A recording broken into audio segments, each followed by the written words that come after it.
നിങ്ങളൊരു നഗരത്തിലേക്ക് യാത്ര ചെയ്യുകയാണെന്ന് സങ്കല്പിക്കുക. അവിടെ എത്തുമ്പോൾ എങ്ങും പരന്നു കിടക്കുന്ന ചുവന്ന മരുഭൂമി മാത്രം. വീടുകളോ കെട്ടിടങ്ങളോ മരങ്ങളോ ഒന്നും കാണാനില്ല. ദൂരെയായി മണ്ണിൽ ചില കുഴികളും പൈപ്പുകളും മാത്രം. എന്നാൽ ആ ഭൂമിക്കടിയിൽ പൂർണ്ണമായും പ്രവർത്തിക്കുന്ന ഒരു നഗരം തന്നെ ഒളിച്ചിരിപ്പുണ്ടെന്ന് പറഞ്ഞാൽ നിങ്ങൾ വിശ്വസിക്കുമോ? ഓസ്ട്രേലിയയിലെ സൗത്ത് ഓസ്ട്രേലിയൻ മരുഭൂമിയിൽ സ്ഥിതി ചെയ്യുന്ന കൂബർ പെഡി എന്ന ഗ്രാമത്തിലേക്കാണ് നമ്മൾ ഇന്ന് പോകുന്നത്. പുറത്ത് മനുഷ്യർക്ക് താങ്ങാനാവാത്ത ചൂടാണ്.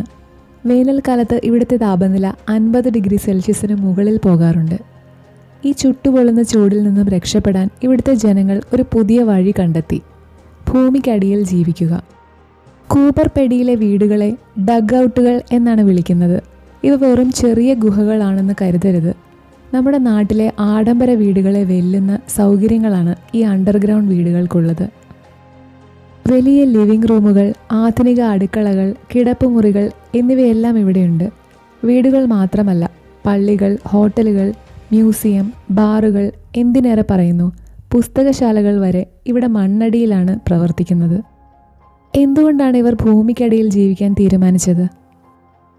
പുറത്ത് 50 ഡിഗ്രി ചൂടോ അതോ കൊടും തണുപ്പോ ആകട്ടെ, ഈ ഡഗ് ഔട്ടുകൾക്കുള്ളിലെ താപനില എപ്പോഴും 23 ഡിഗ്രി സെൽഷ്യസ് ആയിരിക്കും.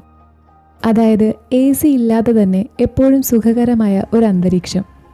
ഭൂമിക്കടിയിലെ ഈ സ്ഥിരമായ താപനിലയാണ് മനുഷ്യരെ ഇവിടെ ജീവിക്കാൻ സഹായിക്കുന്നത്. ഭൂമിക്കടിയിൽ ജീവിക്കുമ്പോൾ ഏറ്റവും വലിയ വെല്ലുവിളി വായു സഞ്ചാരമാണ്. ശുദ്ധവായു എങ്ങനെ ലഭിക്കും? ഇതിനായി ഓരോ വീടിനും മുകളിലേക്ക് തുറന്നിരിക്കുന്ന വെന്റിലേഷൻ ഷാഫ്റ്റുകളുണ്ട്. മരുഭൂമിക്ക് മുകളിൽ നമ്മൾ കാണുന്ന ചെറിയ പൈപ്പുകൾ ഇതാണ്. ഇവയിലൂടെ ശുദ്ധവായു എപ്പോഴും വീടുകൾക്കുള്ളിലേക്ക് ഒഴുകിക്കൊണ്ടിരിക്കും. മാത്രമല്ല, മണ്ണിലെ ഈർപ്പം നിയന്ത്രിക്കാനും ഇത് സഹായിക്കുന്നു. ഇനി വൈദ്യുതിയുടെ കാര്യം നോക്കാം. ഇത് മരുഭൂമി ആയതുകൊണ്ട് തന്നെ ശക്തമായ സൂര്യപ്രകാശവും കാറ്റും ഇവിടെയുണ്ട്. അതിനാൽ സോളാർ പാനലുകളും വലിയ കാറ്റാടി യന്ത്രങ്ങളും ഉപയോഗിച്ചാണ് ഈ നഗരത്തിന് മുഴുവൻ ആവശ്യമായ വൈദ്യുതി ഉൽപ്പാദിപ്പിക്കുന്നത്. എന്നാൽ വെള്ളം ഇവിടെ സ്വർണത്തേക്കാൾ വിലപ്പെട്ടതാണ്.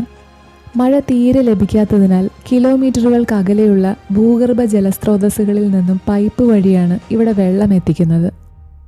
അതുകൊണ്ട് തന്നെ ഓരോ തുള്ളി വെള്ളവും ഇവർ വളരെ സൂക്ഷിച്ചാണ് ഉപയോഗിക്കുന്നത്. ഇത്രയും കഷ്ടപ്പെട്ട് ഈ മരുഭൂമിയിൽ എന്തിനാണ് മനുഷ്യർ ജീവിക്കുന്നത്? അതിനു പിന്നിൽ ഒരു ചരിത്രമുണ്ട്. ഓപ്പൽ എന്ന വിലപിടിപ്പുള്ള രത്നമാണ് കൂബർ പെഡിയുടെ തലവര മാറ്റിയത്. 1915 സ്വർണം അന്വേഷിച്ചു വന്ന ചിലരാണ് ഇവിടെ ആദ്യമായി ഓപ്പൽ കണ്ടെത്തുന്നത്.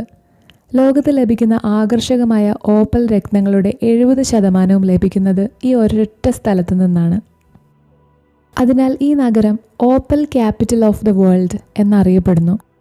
1-ാം ലോക മഹായുദ്ധം കഴിഞ്ഞ് തിരിച്ചെത്തിയ പട്ടാളക്കാരാണ് ഇവിടെ ആദ്യമായി ഭൂമിക്കടിയിൽ വീടുകൾ നിർമ്മിച്ചു തുടങ്ങിയത്. പിന്നീട് ഓപ്പൽ തേടി ലോകത്തിൻ്റെ പല ഭാഗത്തു നിന്നും ആളുകൾ ഇവിടേക്ക് ഒഴുകി. സാധാരണക്കാരായ പല ഖനിത്തൊഴിലാളികളും ഒറ്റ രാത്രി കൊണ്ട് കോടീശ്വരന്മാരായി മാറി. ഇവിടുത്തെ ഏറ്റവും രസകരമായ കാര്യം എന്താണെന്നോ? നിങ്ങൾ നിങ്ങളുടെ വീട് വലുതാക്കാൻ വേണ്ടി ഒരു മുറി കൂടി കുഴിച്ചെടുക്കുകയാണെന്ന് കരുതുക. ചിലപ്പോൾ ആ കുഴിക്കുന്ന ചുമരിൽ നിന്നും നിങ്ങൾക്ക് ലക്ഷങ്ങൾ വിലമതിക്കുന്ന ഓപ്പൽ രത്നങ്ങൾ ലഭിച്ചേക്കാം. സ്വന്തം വീടിൻ്റെ ചുമരിൽ നിന്ന് ഓപ്പൽ കിട്ടി ഒറ്റ രാത്രി കൊണ്ട് വലിയ പണക്കാരായ നിരവധി പേർ ഈ ഗ്രാമത്തിലുണ്ട്. മുകളിൽ നിന്ന് നോക്കുമ്പോൾ ജീവൻ്റെ ഒരു തുടിപ്പുമില്ലാത്ത ഒരു വരണ്ട മരുഭൂമി.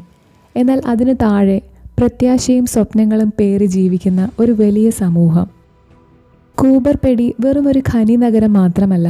പ്രകൃതി എത്ര കഠിനമായാലും സ്വന്തം ബുദ്ധിയും കഴിവും ഉപയോഗിച്ച് അതിജീവിക്കാൻ മനുഷ്യർക്ക് സാധിക്കും എന്നതിൻ്റെ ഏറ്റവും മികച്ച ഉദാഹരണം കൂടിയാണ്.